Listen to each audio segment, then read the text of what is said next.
ओम श्री लक्ष्मी नारायणाय नमः। अवतारम महाविष्णु कल्कि परमम अद्भुतम कलिकुलवन हंता सतधर्म प्रणेता नमो नमः।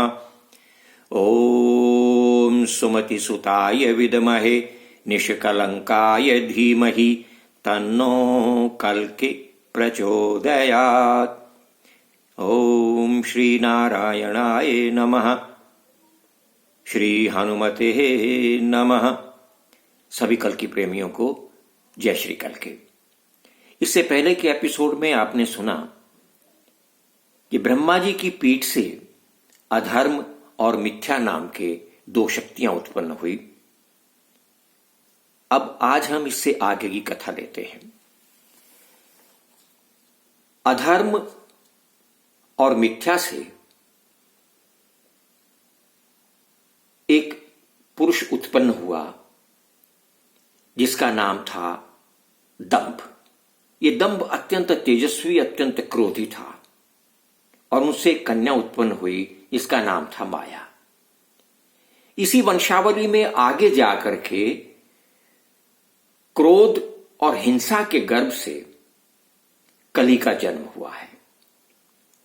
यह कली काकोदर कराल, चंचल जेवा वाला, भयानक दुर्गंधित शरीर वाला, जुआ, मद्य, स्त्री और स्वर्ण में वास करने वाला हुआ है।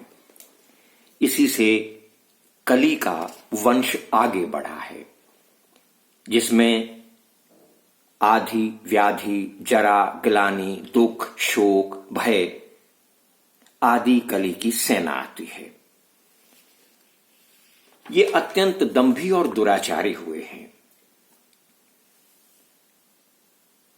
जब इनका अपना प्रभाव अधिक होने लगा तो भक्तजन हाहाकार करने लगे, व्याकुल होने लगे, अधर्म बढ़ने लगा, धर्म कम होने लगा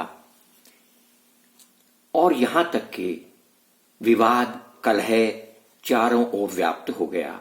सन्यासी गृहस्थ धर्मानुरागी होने लगे, गृहस्थी विचारहीन हो गए, सकल मनुष्य गुरुजन निंदक हो गए और धर्म ध्वजाधारी साधु वंचक हो गए। दान प्रतिदान में लोगों का विश्वास कम होने लगा। लोग दुर्बल के प्रति विरक्ति प्रकट करने लगे। बहुत बोलने वालों को ज्ञानी कहा जाने लगा। यही असर पृथ्वी पर पड़ने लगा। पृथ्वी थोड़ा अन्न उपजाने लगी। नदी किनारे किनारे की तरफ एक छोटी सी धारा के रूप में बहने लगी। परान लोलु ब्राह्मणगण चांडाल गृह में यन करने लगे। स्त्रियां वैधव्यहीन होने लगी, स्वच्छंद विचरण करने लगी। मेघों ने खंड वृष्टि करनी आरंभ कर दी और ये पृथ्वी मंद मंद अन्न उपजाने वाली हो गई। राजा स्वयं प्रजा का भक्षण करने लगा और प्रजा कर के बोझ से पीड़ित होने लगी। इस प्रकार चारों ओर अधर्म और अत्याचार व्याप्त हो गया।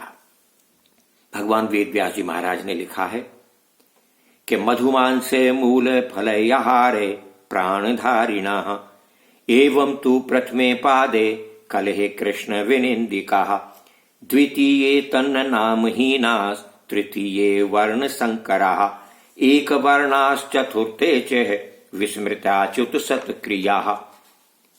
सारे संसार में केवल इंद्रिय सुख रह गया, खान पान बदल गया है, मधु मांस का खाना रह गया है और इसके अलावा सबसे अधिक जो विनाश हुआ है वो विनाश तब माना गया जब विवाह जैसा पवित्र बंधन कलंकित होने लगा।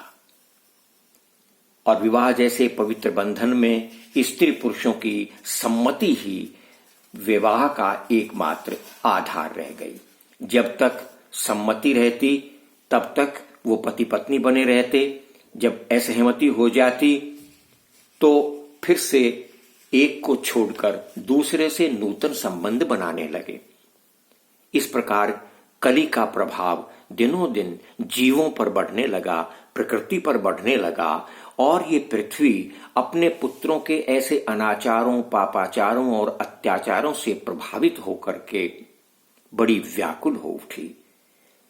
आप सब जानते हैं, त्रेता युग में भगवान राम के अवतार के समय पृथ्वी देवताओं पर गई थी, लेकिन अब देवता पृथ्वी के पास आए हैं और उसे कहने लगे, हे देवी, हे धरनी, आप इतने अत्याचार कैसे सहन कर रही हैं? आप क्यों नहीं भगवान से विनती करती हैं? वो आपके इन अत्याचारों को दूर करेंगे, क्योंकि यज्ञ हवन नहीं हो रहे हैं और हमें भी उसका कोई फल नहीं मिल रहा है। जब तक धरती पर यज्ञ हवन नहीं होंगे, हमें आहुतियां नहीं दी जाएंगी, तो हम इस पृथ्वी पर न वर्षा कर सकते हैं, न पूर्ववत प्रकाश फैला सकते हैं, न पूर्ववत किसी भी प्रकार की वायु का, प्राण वायु का विश्लेषण कर सकते हैं। इस प्रकार देवी ने जब ये सुना देवताओं से, तो पृथ्वी को लज्जा आई और कहने लगी, मैं बार बार भगवान से क्या विनय करूं? मुझे लज्जित होना पड़ता है, मुझे शर्म आती है कि मेरी संतान ऐसी हो गई है, मैं अपनी संतान को ही संभाल नहीं पा रही हूं, ये मेरे लिए बड़े ही दुख का विषय है। फिर भी देव धरनी को विवश करके ब्रह्मा जी के पास ले गए। आज का एपिसोड इतना ही, बाकी के कथा अगले एपिसोड में। तब तक के लिए जय श्री कल्कि, जय श्री हनुमान।